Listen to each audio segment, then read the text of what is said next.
Salam alaikum, merci pour votre présence. Je vois que les studieux sont restés, que ceux qui aiment les caméras sont partis. Alors,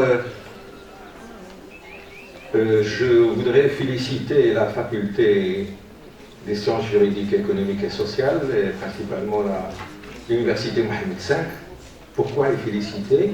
C'est qu'ils ont donné cette occasion, pour moi en tant que médecin, pour qu'il y ait une rencontre entre les professionnels de la santé et les non-professionnels de la santé, parce que la profession de la santé, ce n'est pas uniquement pour les professionnels. Et deuxièmement, je voudrais remercier mon ami Hicham Ben Yassine, qui, lorsqu'il y a cette rencontre, il a dit il faut qu'on donne l'exemple, il faut qu'on fasse une présentation à deux, entre un médecin et un professeur d'université qui n'est pas médecin. Et on s'est réunis 2-3 fois, brainstorming, et on est tombé sur cette notion d'objets connectés et leur place dans le système de santé. Est-ce qu'il y a des professions, des métiers qui peuvent apparaître avec ces objets?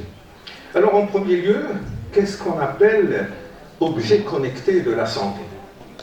Alors, pour l'OMS, il n'y a pas de définition. Jusqu'à aujourd'hui, en 2025, on les appelle les Connected Health Devices. On les lit toujours en rapport avec la santé numérique. C'est tout ce qu'il y a chez l'OMS. Et puis, donc il y a une définition très large. C'est la santé numérique et les technologies de l'information et de la communication appliquées à la santé. Et de là, on a décliné une définition fonctionnelle de ces objets connectés. Un objet connecté en santé est un dispositif numérique doté de capteurs capables de collecter, stocker, transmettre et parfois analyser des données de santé en temps réel, en lien avec un système de santé, en lien avec un professionnel, notamment un médecin ou le patient lui-même, afin de prévenir, surveiller, diagnostiquer, traiter ou suivre un état de santé. Donc c'est une définition fonctionnelle qui n'est pas la définition.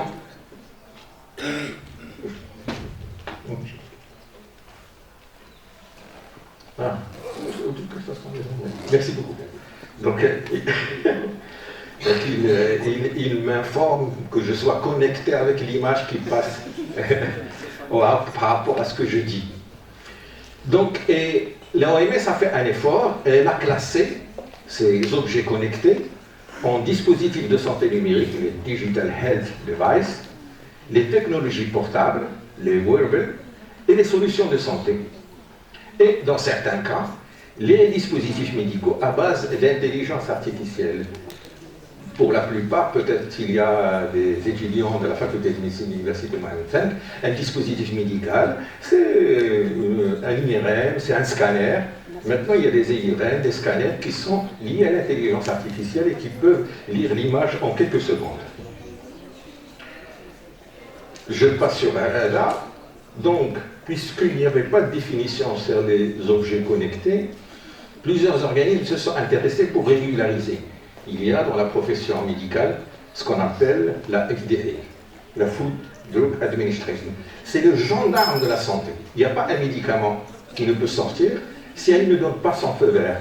Il n'y a pas un dispositif médical, scanner, IRM, si cette FDA ne donne pas son consentement. Et elle a classé les objets connectés par leur usage et leur niveau de risque.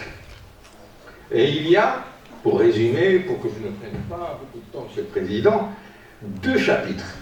Il y a les objets connectés à usage médical, donc ceux-là, ils ne peuvent être donnés que, je dirais, sur prescription médicale. Je donne quelques... C'est des objets connectés qui vont servir à diagnostiquer, à prévenir, à surveiller. Je pense que l'idée est assez claire. Et pour ces objets connectés, ils doivent avoir l'aval de la FDA. Et il y a plusieurs systèmes qui donnent l'aval, le nouveau, ou suivre la procédure PMA. Et puis, deuxième chapitre d'objets connectés, c'est les objets connectés de bien-être. Vous voulez faire un jogging, et une montre connectée, ça, ce n'est pas un objet connecté médical qui demande l'autorisation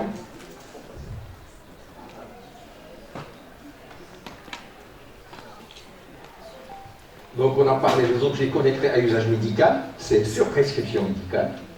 Donc il faut qu'il ait l'autorisation de la FDA.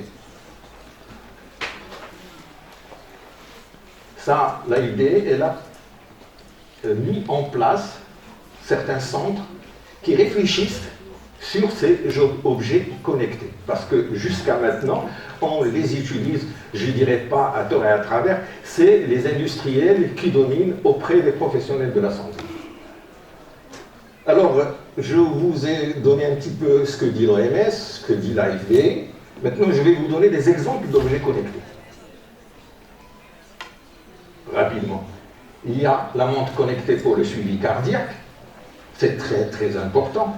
Maintenant, il y a des gens qui peuvent faire ce qu'on appelle une fibrillation auriculaire. C'est une accélération rapide du cœur et qui peut aboutir à l'arrêt cardiaque. Donc, cette montre dans l'alerte. Et là, on revient à l'objet de notre communication d'aujourd'hui et qui vont être développés par mon ami Hicham Yassin, qui dit aujourd'hui objet connecté. Est-ce qu'il y a des métiers ou est-ce qu'il y a de reconversion de certains métiers? Par exemple, maintenant, on aura besoin d'analystes de données biomédicales pour interpréter les informations collectées et des spécialistes en intégration de ces dispositifs, soit auprès du cabinet médical, soit auprès d'une clinique ou d'un hôpital. Puis il y a les glucomètres connectés. Glucomètre, c'est le diabète. Aujourd'hui, on peut décompenser un diabète parce que la dose adaptée de l'insuline ou pas. Il y a des objets qui alertent sur ce problème. La même chose, donc au lieu de se déplacer dans le cabinet médical d'un diabétologue, maintenant il y a la télémédecine et le patient peut être connecté, communiquer avec son médecin, mais il faut qu'il y ait une formation, aussi bien du médecin que du patient. Puis il y a des inhalateurs connectés pour l'asthme. Probablement, peut-être ici, dans cette salle, il y a quelques personnes qui souffrent d'asthme. Ce n'est plus la maladie d'hier. On peut vivre correctement avec l'asthme, mais à condition de prendre la bonne dose de l'inhalation. C'est une mauvaise utilisation. Il peut y avoir une décompensation de l'asthme. Il y a maintenant objets connectés qui alertent le patient et qui alertent le médecin qui suit ce patient. Donc la partie métier, je la laisse pour mon ami Hicham tout à l'heure. Puis il y a les capteurs de sommeil. Vous savez, il y a des gens qui souffrent d'apnée de sommeil et qu'on peut mourir pendant le sommeil. C'est ce qu'on appelle les apnées de sommeil. Auparavant, pour comprendre cette pathologie, il faut se déplacer vers le cabinet. On a des électrodes sur le cerveau. Maintenant, grâce à ces capteurs de sommeil, on peut étudier cette pathologie qu'on appelle l'apnée du sommeil. Les métiers, c'est pour Hicham. Je passe. Les balances intelligentes, bien sûr le poids, l'indice de masse corporelle, ça c'est pour étudier le sous-poids, le surpoids et l'obésité. Et maintenant on peut les évaluer de façon très exacte, parce qu'une différence de poids peut décompenser une hypertension artérielle, peut décompenser un diabète. Les métiers que je passe, ça c'est très important. Aujourd'hui, il n'y a plus aucune raison qu'on souffre. Il y a tellement d'antidouleurs efficaces, notamment, chose qui n'est pas très utilisée chez nous par les professionnels parce qu'ils ont peur de ça, c'est la morphine. Maintenant, il y a des patchs connectés et on peut doser la quantité de morphine. Et puis, nouveau métier, le pompe insuline, très très important, en fonction d'un stress, en fonction d'un effort physique, on peut décompenser un diabète. Maintenant, il y a des pompes qui peuvent adapter la dose d'insuline à donner. Les caméras, ça c'est très très très important. Vous savez, les maladies dermatologiques, on les traite, mais ça prend du temps. Donc il faut qu'il y ait des allées venir chez le médecin, le dermatologue. Maintenant, le patient, une première consultation, il suit son patient par caméra à distance. Ça, c'est assez révolutionnaire. Auparavant, il faut qu'on fasse une fibroscopie pour voir ce qu'il y a dans l'estomac. Maintenant, grâce à une gélule, on peut suivre. Et ça se fait chez nous, pas mal, dans certaines villes marocaines. les pacemakers pour les problèmes cardiaques, c'est le même raisonnement. Moi, je passe en revue quelques objets connectés qui commencent à être dans le circuit marocain, mais qui ne sont pas encore très développés. Quel est l'impact sur les métiers de santé? Donc c'est comme ça, avant de passer la parole à mon ami Hicham Ben Yassine, je donne un chiffre. Il y a, peut-être que vous les connaissez, des plateformes de statistiques, d'intelligence économique, d'études des marchés, qui est Startia et Forst et Sullivan. Ils ont donné les chiffres suivants. En 2024, il y avait 500 millions, je sais ce que je dis, 500 millions d'objets connectés qui circulent dans le monde.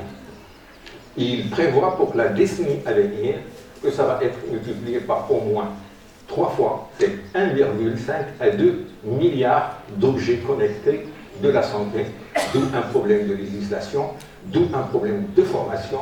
Et je passe la parole à Sydney.